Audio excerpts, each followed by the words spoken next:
This is Earth, the year 3000 AD. The air is no longer breathable. The sun, instead of offering warmth, now scorches with fury. And the Earth, once the eternal home of humankind, remembers nothing of what it used to be. Each step on its soil echoes the sound of life being crushed beneath a heavy, indifferent weight. The oceans have dried up. The only moisture left on this planet are the tears of those who no longer have a place to call home. Continents have become endless graveyards. Buildings still stand, but silent and hollow, coated in dust and sand, like lifeless bodies turned to stone. Humanity, once the master of Earth, is now searching for a way to escape. But this escape isn't a luxury, not for everyone. It's a forced departure. A journey balanced between death and hope, and only a few are chosen. The beginning of this catastrophe goes back centuries, to a time when we ignored every warning, when oceans screamed, when forests fell, when rains turned to poison, when the sky was no longer blue, and breathing had a cost, but humanity was too proud to admit it. Earth was dying. In the final 2 centuries of Earth's life, the collapse happened so fast that history couldn't keep up. The polar ice caps vanished in just a single decade. The ozone layer tore open wide, larger than a continent. Surface temperatures exceeded 70 degrees Celsius. Most animals survived only in digital museums.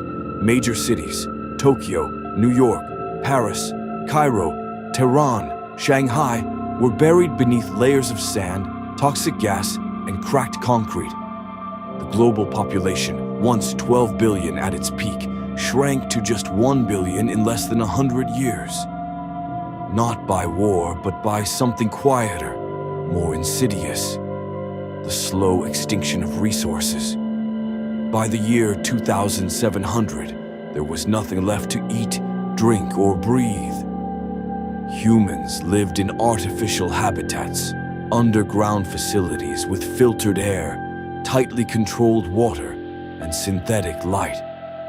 The outside world had turned into a nightmare. No one stepped outside willingly, unless wrapped in suits that resembled space armor for missions that were short and dangerous. And so, eyes turned to the sky. Humanity's hope no longer lay in nature, nor in earthbound technology, but in something beyond this world, another planet.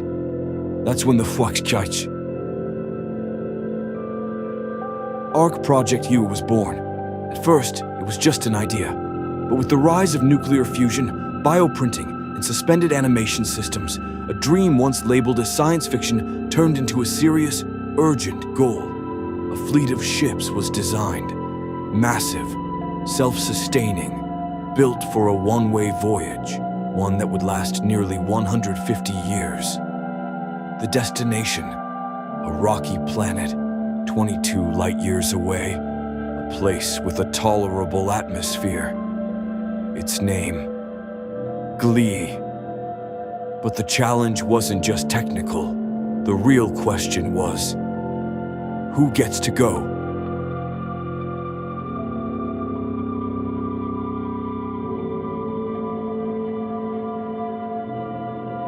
Capacity was limited.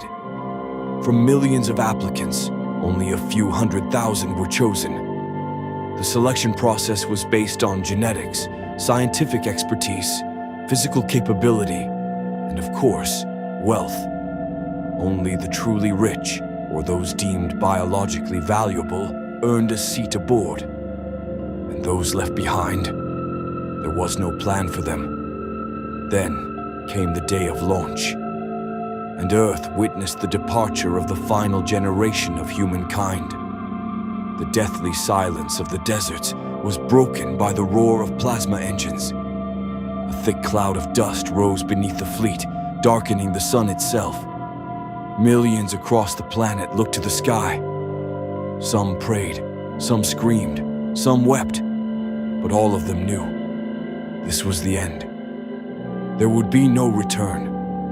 As the Ark ships broke through the atmosphere, Earth began to take its last breaths. Earthquakes of unprecedented scale shook the continents. Volcanoes erupted from the dry ocean beds, and storms swept across the land, fierce and merciless.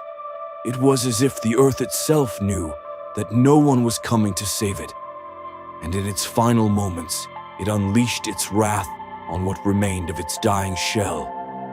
And now, in the year 3000 AD, the only thing left of Earth is digital evidence, archived memories, and one bitter truth. We destroyed our home. But this is not the end of humanity's story. In the vast silence of space, within the darkness between stars, ships drift on, each carrying thousands of frozen lives, sleeping.